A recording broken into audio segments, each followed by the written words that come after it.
folk music that you play there? What is that? How do you call that folk music? I think it was Studs Terkel who asked Big Bill Brunzi, did he consider his blues music to be folk music? And Big Bill says, well, never heard no horse.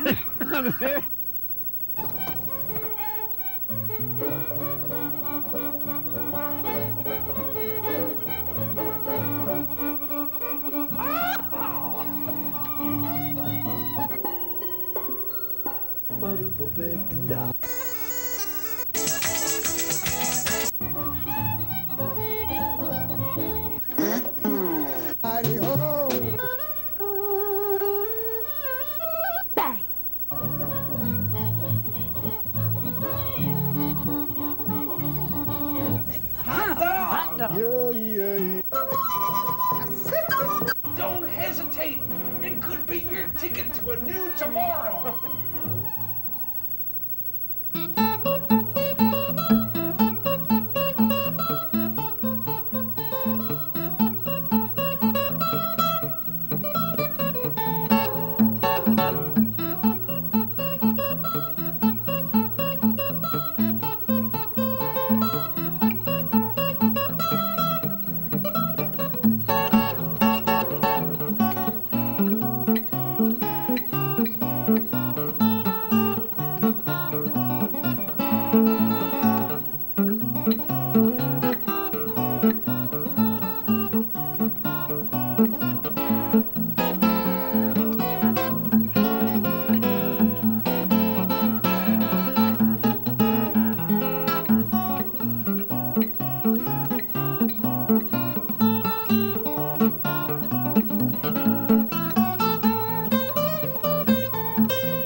Yeah. Thank you. Thank you very much. All right. The show is Horses Sing None of It. My name is Ralph Litwin, and our guest today is little Toby Walker. How you doing, Toby? I'm doing good, Ralph. It's good to meet you.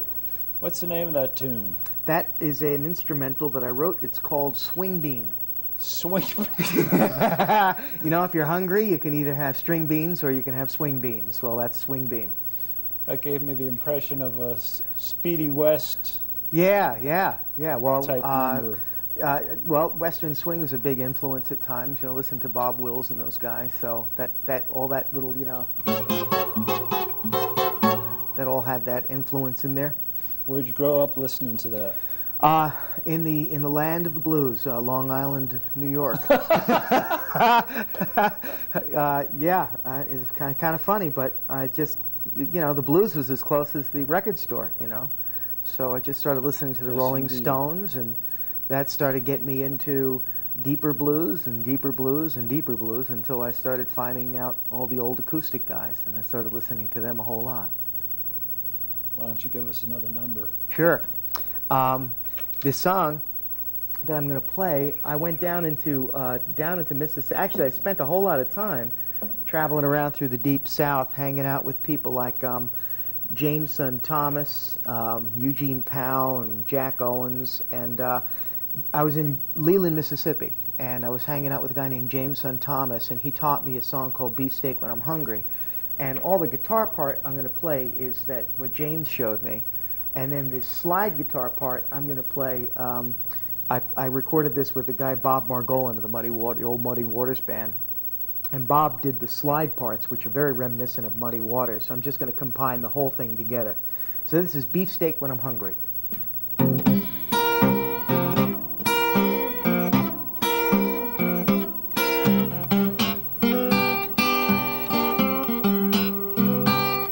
Give me beefsteak when I'm hungry,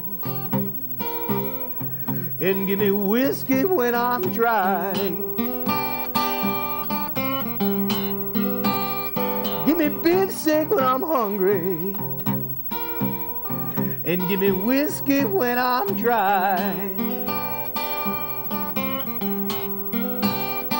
Give me women when I'm living, and give me heaven when I die. I think I hear that old whistle when she blows. I think I hear that old whistle when she blows. You know, it sounds just like my little baby's getting on board.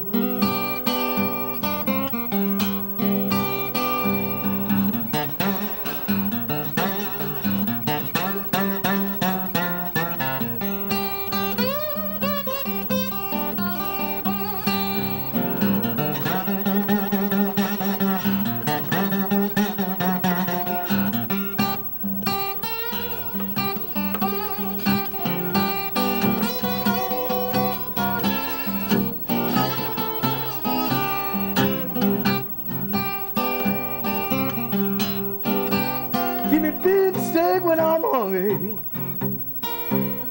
and give me whiskey when I'm dry.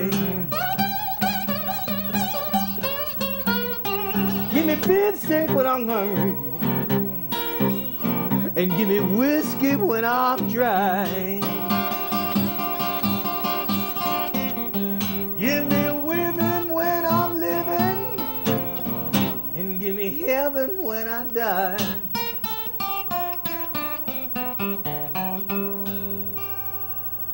Yeah.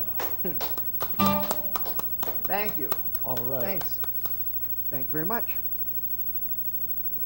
So I learned that from a guy, like I said, Jameson Thomas. I found out that he was still alive from an actual book that I had called Blues from the Delta.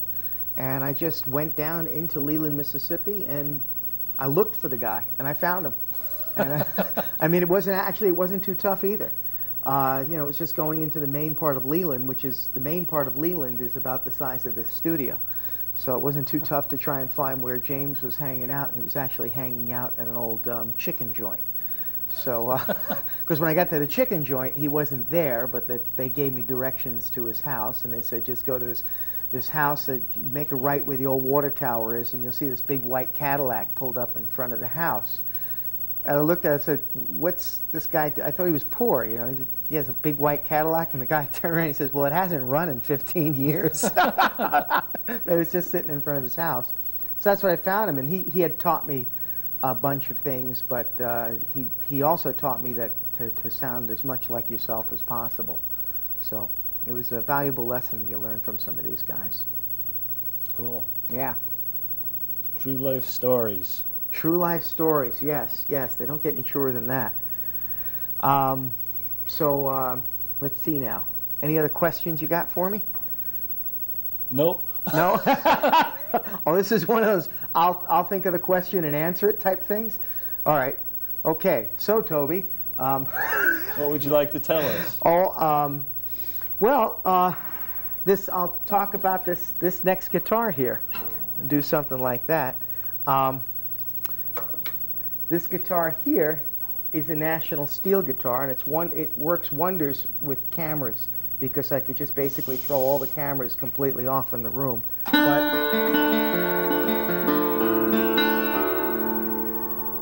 this is a song that I wrote. It's called "With a Southern Cross the Dog." But I'll talk about this guitar, for instance. It's all, metal, and it's got 3 little cones on the inside.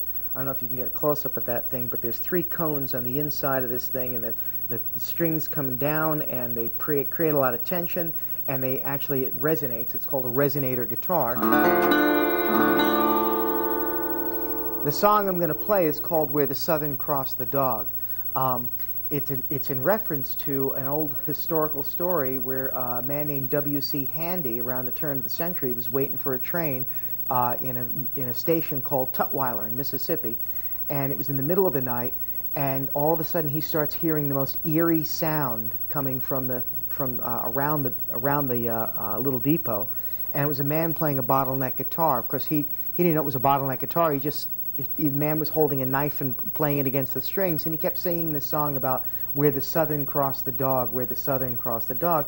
And what he really meant was it was a railroad crossing a couple of stations away in Moorhead, Mississippi. So W.C. Handy started writing blues songs as a result of hearing that. Now, we don't know what that song sounded like, and we don't know why the guy was singing it, but I sort of come up with my own version of what that may have been and maybe why he was singing that. So I'm going to start. Just picture it's a hot Mississippi night, 2 o'clock in the morning.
Just like showers of rain.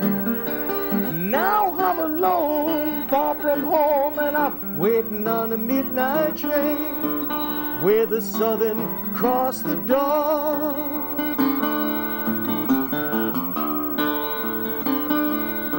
And I had me a lady in Memphis. She used to buy me fine champagne, but I shot the man that had the winning hand, and now I'm waiting on a midnight train where the Southern Cross the Dog.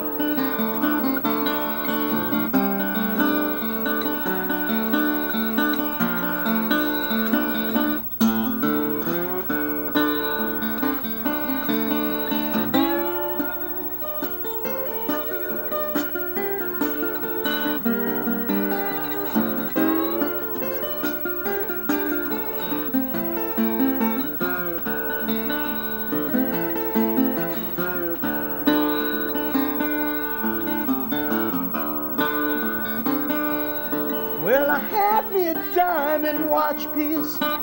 It hung on a golden chain. I gambled it away by the break of day, and now I'm waiting on a midnight train where the Southern Cross the Dog.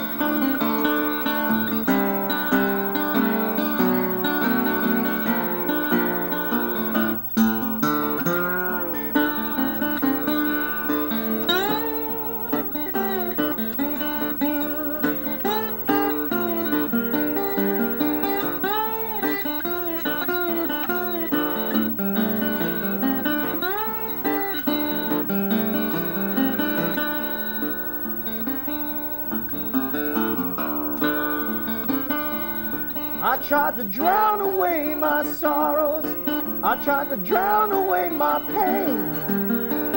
Too much drinking and not enough thinking while I'm waiting on a midnight train where the southern cross the dawn.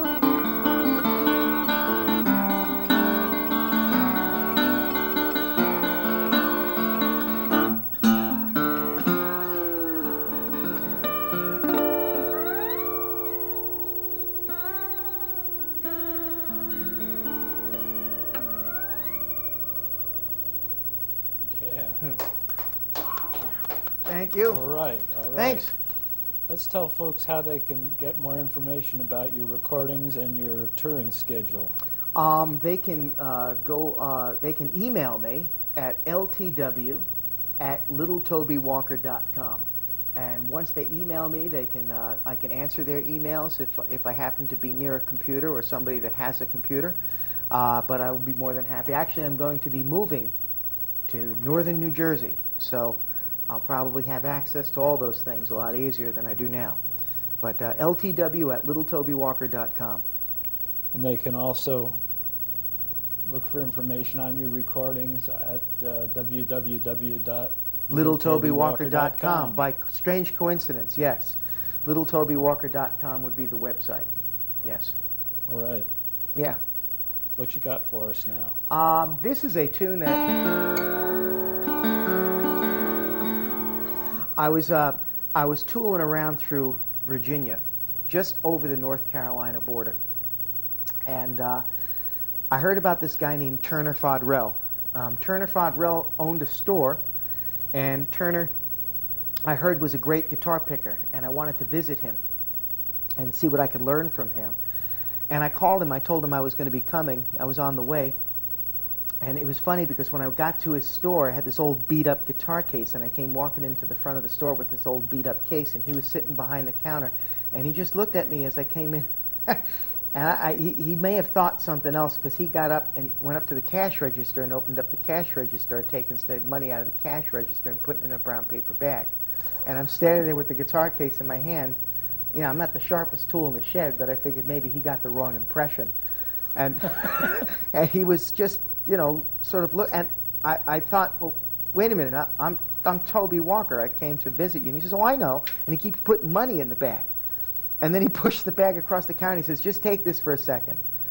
I don't know whether to look up at cameras to see if I'm going to be arrested or something, but I grabbed the money, and he walked around the counter, and we got into his rebuilt Model T Ford, and we drove up a 2-lane highway. He had to make a bank deposit. That's all it was. And here I'm thinking maybe he thinks I was going to rob him or something like that. But anyway, we got back to the store afterwards, and we hung out in this little general store that sold like pocket combs and, I don't know, Wonder Bread and paint cans all in the same aisle. Yeah, mousetrap. I mean, it was just this mishmash of things all over the place. But we picked guitar like most of that morning, and then a whole bunch of neighbors were coming in and customers, and they were going back and getting friends, and before you know it, by 2 o'clock in the afternoon, we had about 40, 50 people in the store hanging out watching us pick guitar. So it was a lot of fun. And this is an instrumental that I wrote called Turner's Retreat, and I dedicate this to Turner Fodrell.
Thanks. Mighty Thanks a fine lot. picking, mighty fine. Thanks it. Thanks a lot. Thanks a whole lot. So that's kind of what this National steel guitar can do when it puts its mind to doing it, you know.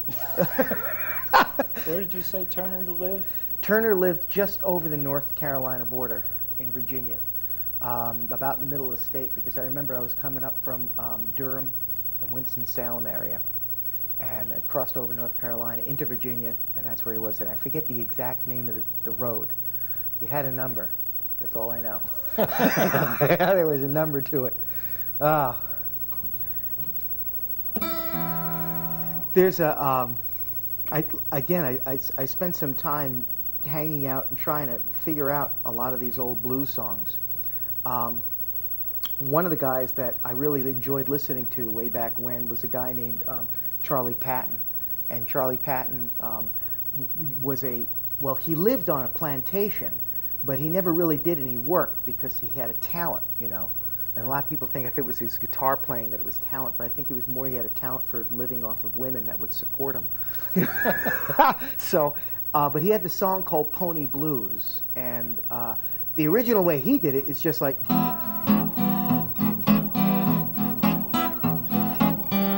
but I sort of just played it a little bit my own way, so that's what I'm going to do is Pony Blues.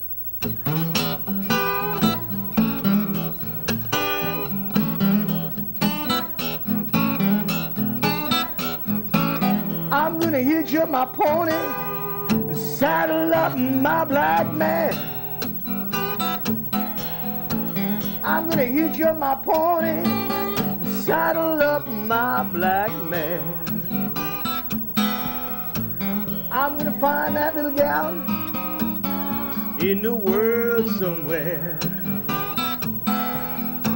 Now sitting, hello Central, what's the matter with your line? I said, hello Central, what's the matter with your line? You know the storm came in late last night, it blew the wires down. I got me a brand new Shetland man, she's already trained. I got a brand new Shetland, she's already trained.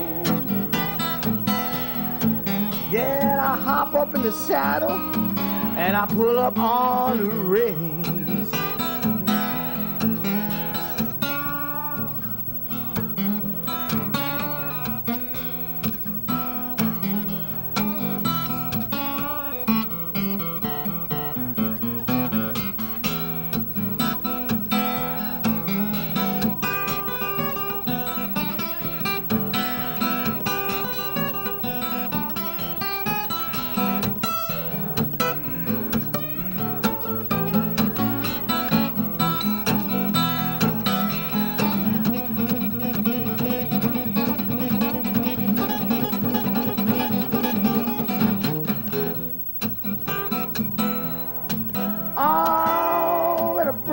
Pony, and I'm gonna saddle up my black mare. I got a brand new pony, I'm gonna saddle up my black mare. I'm gonna find that little gal in the world somewhere, in the world somewhere.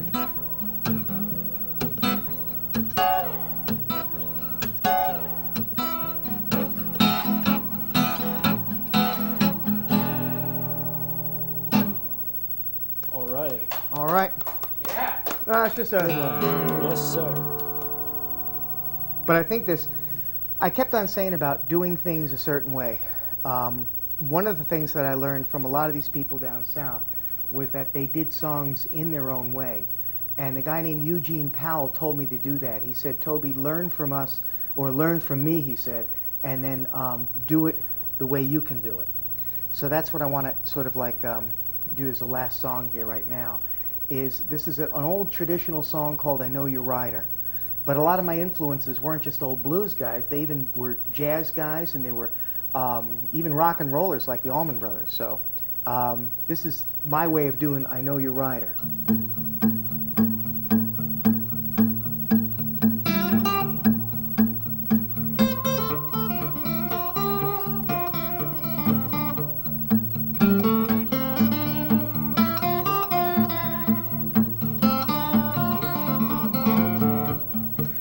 Yes, I know you're right.